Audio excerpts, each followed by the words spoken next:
રાજ્યમાં હાર્ટ એટેકથી વધુ એક યુવકનું મોત થયું। રાજ્યમાં 35 વર્ષીય જીમ ટ્રેનરનું હાર્ટ એટેકથી મોત થયું છે।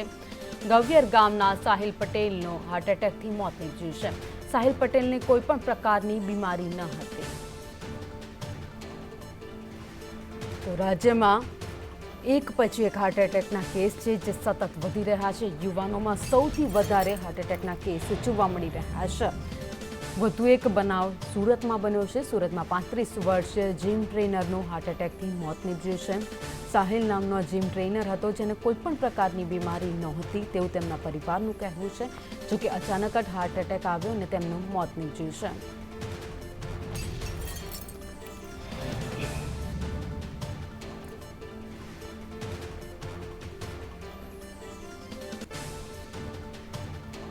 તો સુરતમાં 35 વર્ષીય જીમ ટ્રેનરનું હાર્ટ એટેકથી મોત નીપજ્યું છે। રાત્રિ દરમિયાન અચાનક જ તેઓ ઢળી પડતા તેમને ખાનગી હોસ્પિટલમાં ખસેડવામાં આવ્યા હતા। ગવિયર ગામના સાહિલ પટેલનું ટૂંકી સારવાર દરમિયાન મોત નીપજ્યું। સાહિલ પટેલને કોઈપણ પ્રકારની બીમારી પણ ન હતી। વધુ અપડેટ સાથે સંવાદદાતા મનીષ અમારી સાથે જોડાયા છે। મનીષ, સુરતમાં વધુ એક યુવાનનું હાર્ટ એટેકથી મોત।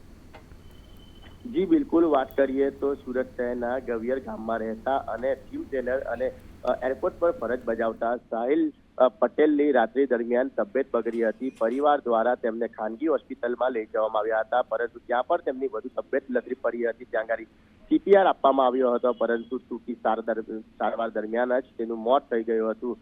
જે રીતની વાત કરીએ, પરિવારે જણાવ્યું હતું કે સાહિલ પટેલને કોઈ પણ પ્રકારની બીમારી નહીં હતી અને તે એકદમ ફિટ હતા। પોતે જીમમાં ટ્રેનિંગ આપતા હતા, જીમ ટ્રેનર હતા, પરંતુ જે રીતના ઘટના બની છે, અચાનક જ હાર્ટ એટેક આવતા તેનું મોત થયું છે।